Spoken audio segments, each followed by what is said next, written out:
Lebap vilayetinin dolandırış merkezi Türkmenabad şäherindäki atçylyk sport toplumunda Türkmen bedewiniň milli bayramy münasibetli dawara geçirildi. Köçeleriň bir näçe sagatlap petiklenmegine we hereketiň çäklendirilmegine getiren dawara büdjet işgärleri we talip ýaşlar mejbury gatnaşdyryldy. Bu aralykda bayramçylyga gabatlanyp Sewitde bir kanun it we horoz uruşlary hem geçirildi. 30 aprelde ýerden sagat 8-de başlan dawara sebäpli toplumyň gabadyndaky Amul köçesi dolu petiklendi.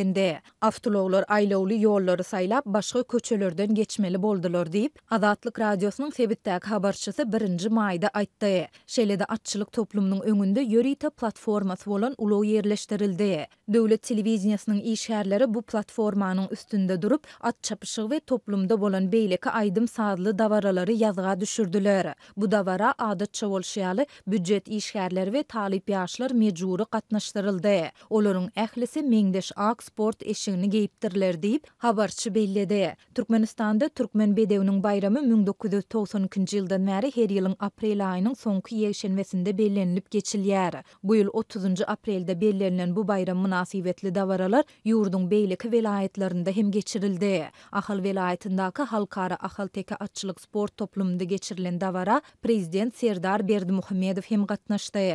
Türkmen media serişdeleri tarapyndan halkyň milli buýsunjy häsiýetlendirilýän bedewleriň şanyna döwlet derejesinde uly toý tutulýan mahaly Sewitde käbir adamlar tarapyndan haýwany edilýän sütem hökmünde näýilelik döredýän bir kanun it we horoz uruşlary hem geçirildi. Her aýda geçirilýän it uruşy adatda ýaly gidilýän görnüşde 30 aprel günü hem geçirildi. Bu taparky uruş Türkmenabatyň 30 kilometr uzaklykda Farab şäherçesiniň günwataryndaky bir tokoýlykda gurnaldy. Oňa 400-den gowrak tomusçy gatnaşdy diýip habarçy aýtdy. Habarçymyz bu çäräniň esasan totalizator ýagny humar oýnamak üçin geçirilýändigini aýdyp, bu gezek it urşunyň üstünde 20-30 müň manat aralygynda pul goýulandygyny belledi. It urşy ýerden sagat 8-den öýlen sagat 2:30-a çenli dowam etdi diýip habarçy aýtdy. Türkmenistanyň itçilik we kinologiýa işi hakyndaky kanununda itleriň sinaw tutuluşyklarynyň ygtyýarlandyrylan edara tarapyndan tasdiklanylan düzgünlere laýyklykda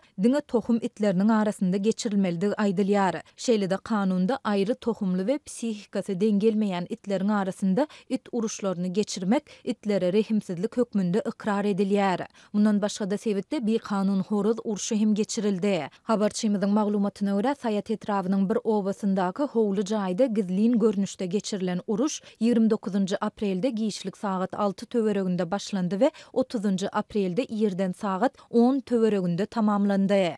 Bu horoz uruşy 14 saat çemeti dowam etdi. Oňa Aşgabatdan we Mardan ýüriti tomusçylar hem gatnaşyp, olar hem totalizatora goýum etdiler. Totalizatorda 30-40 müň manat aralygynda pul goýuldy. Tomusçylaryň her biri urşun geçirilen ýerine girmek üçin 20 manat төлediler.